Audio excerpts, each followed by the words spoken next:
से 4 बजे उठ के मैं रोज परमेश्वर के सामने I started asking the 9 gifts of the Holi spirit. मैं परमेश्वर से 9 वरदान मांगने लगा।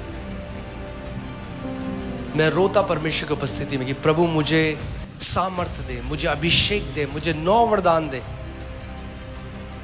और एक दिन सुबह परमेश्वर ने मुझसे बात करी और बोला,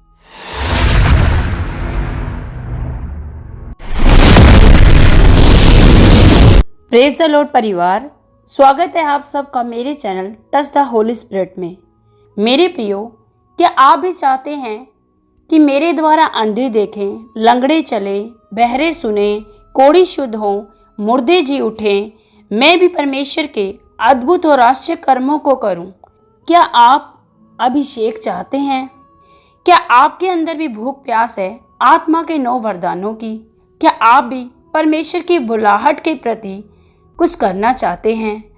और आप भी चाहते हैं कि मैं भी परमेश्वर के दास अपोस्टल अंकित सजवान जी की तरह परमेश्वर के अद्भुत कामों को करूं?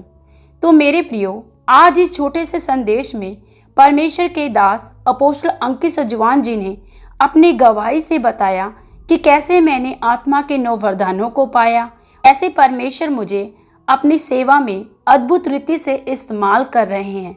तो आइए हम इस वीडियो को, इस संदेश को सुनते हैं। जब प्रभु ने मुझे सेवा के लिए बुलाया, प्रभु यीशु मसीह मुझे दर्शन में, उसने मुझे दर्शन दिया और उसने कहा जा और बीमार लोगों के लिए प्रार्थना करना और मैं उन्हें चंगा करूंगा।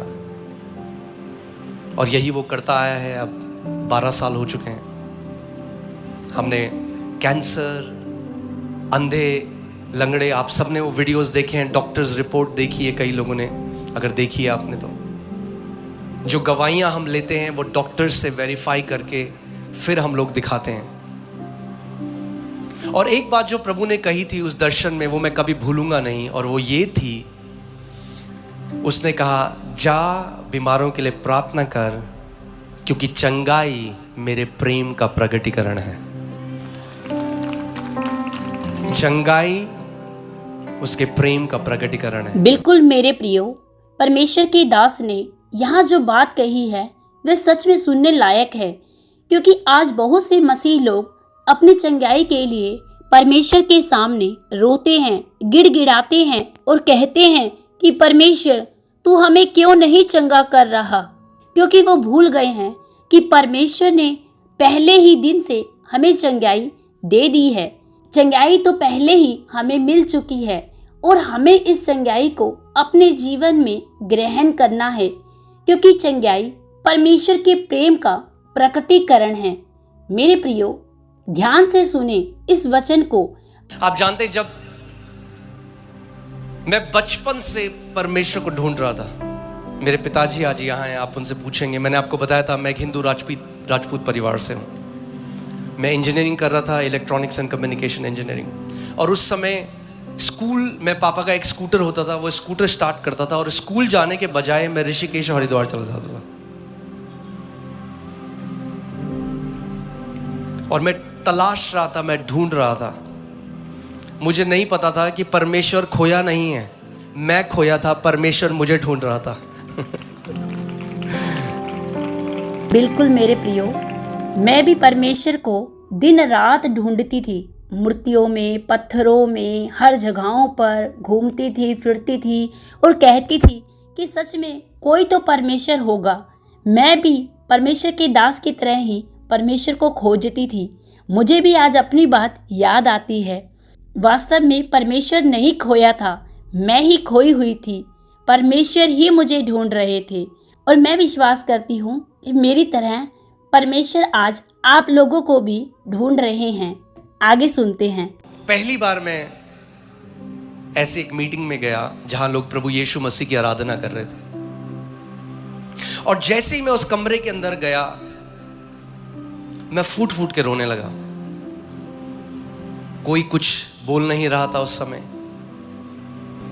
और मैं जब वहां गया तो वहां पहला जो वचन मैंने सुना वो परमेश्वर के प्रेम के बारे में था, कि परमेश्वर प्रेम है।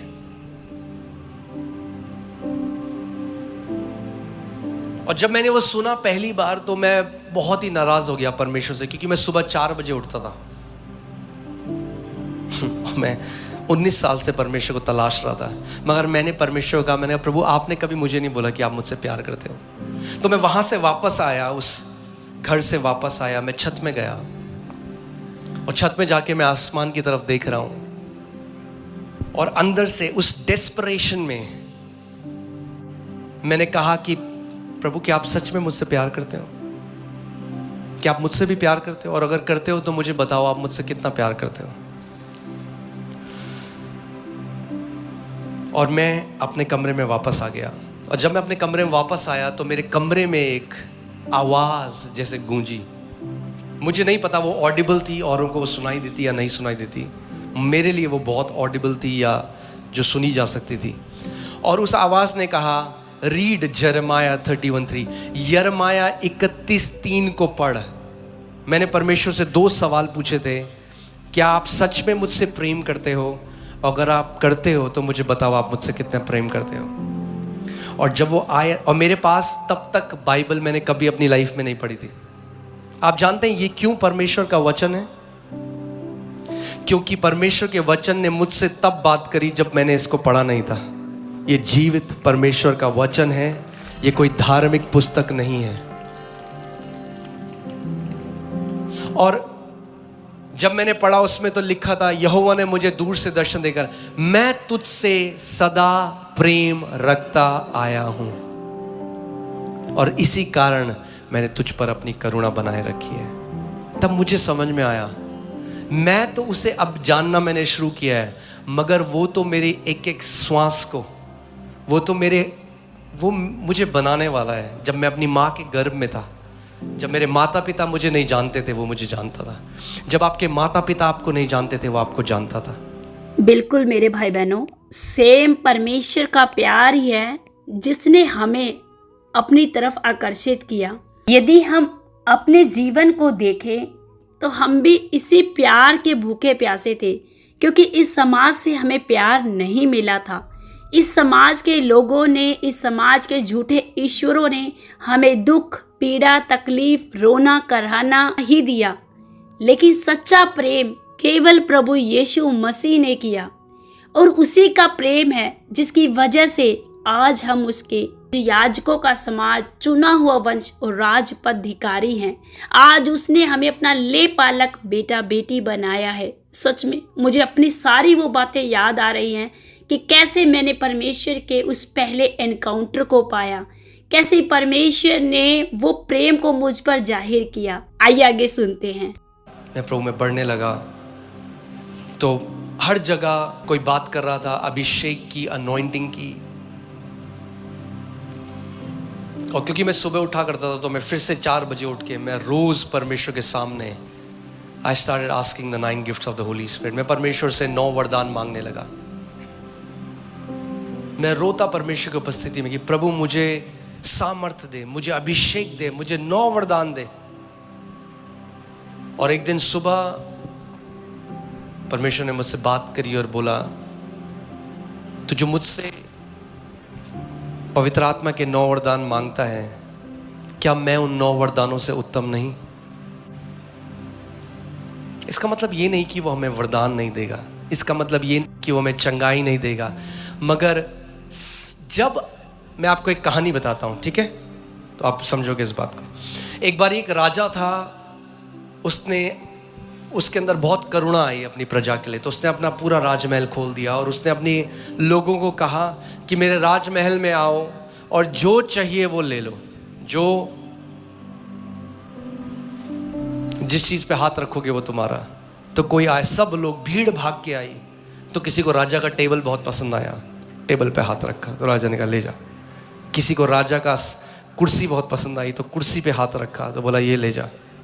कोई किसी ने सोने का प्लेट पे हाथ रखा, किसी ने किसी चीज पे हाथ रखा, किसी चीज पे हाथ रखा। एक बूढ़ी अम्मा आई वहां पे, तो कुछ नहीं कर रही, खड़ी है। और राजा ने कहा कुछ नहीं चाहिए, तो जाके उसने राजा के ऊपर हाथ रख दिया, बोला मुझे राजा तू चाहिए, क्योंकि अगर तू मिल गया तो सब कुछ मिल गया। बाइबल बताती है रोमियो 8:32 में कि वो परमेश्वर जिसने अपने निज पुत्र को भी ना रख छोड़ा, वो तुम्हें अपने पुत्र के साथ सब कुछ क्यों ना देगा। आमीन। Hallelujah, hallelujah. सच में मेरे भाई बहनों, अगर हम इस वचन को ध्यान से सुनते हैं तो हमें इतना कुछ गहरा सीखने को मिलता है। क्योंकि यदि हम इस समाज को देखें, आज अगर हम अपने मसीह समाज के लोगों को देखें तो सबको केवल और केवल अपने जीवन में अपनी इच्छाओं को पूरा करने की चाहत होड़ लगी है कि हमारे जीवन में हमें ये आशीष मिल जाए, ये हमारे जीवन में हो जाए। अगर आज हम प्रभु यीशु मसीह को छोड़कर केवल आशीषों के लिए उसके पीछे आते हैं तो हमने सच में मसीह के प्रेम को हल्का जाना है। मेरे प्रियो, जो स्टोरी परमेश्वर के दास ने हमें बताया कि उस बुजुर्ग महिला ने केवल राजा को चुना, उस राजा को चुनने के बाद ऑटोमेटिक ही वो सब चीज़ें उसके पक्ष में हो गई, वो सब चीज़ें उसे मिल गई। अगर यदि आज हम परमेश्वर को ही अपने जीवन का मुख्य आधार मानते हैं और उसी को हम चुनते हैं अपने जीवन में, स्वर प्राथमिकता प्रभु यीशु मसीह को देते हैं, तो वो सब चीज़ें हमें ऑटोमेटिक ही मिल जाती है। आज मसीह लोग चाहते हैं कि मुझे अनॉइंटिंग मिले, मुझे अभिषेक मिले, मैं भी परमेश्वर के काम करूं, पुलपिट पर खड़े होकर लोगों के लिए प्रार्थना करूं, वो लोग चंगे हो जाएं, लोग छूट जाएं, अंधे देखने लगे, लंगड़े चलने लगे, बहरे सुनने लगे। वो सब आज मसीह लोगों के अंदर भी चाहत है, वो भी अभिषेक से भरना चाहते हैं, जिसमें कि ये चाहना बुरी बात नहीं है। लेकिन यदि हमने उन अपनी चाहतों से बढ़कर यदि परमेश्वर को सर्वप्रथम अपने जीवन में ग्रहण कर लिया है और उसको आगे रखकर हम अपने जीवन में सब काम करते हैं, और यदि हम उसके वचनों के उसे धर्म और राज्य की खोज में लगे हुए हैं, तो ये सब चीजें हमारे पीछे पड़कर हमें मिलेंगी। हालेलुया। तो मेरे प्रियो, मुझे विश्वास है इस छोटे से संदेश से आपने बहुत आशीष और बरकत को पाया है। मिलते हैं हम अगली वीडियो में। प्रभु यीशु मसीह आप सबको बहुत आय से आशीष और बरकत दे। सबको जय मसीह की। God bless you.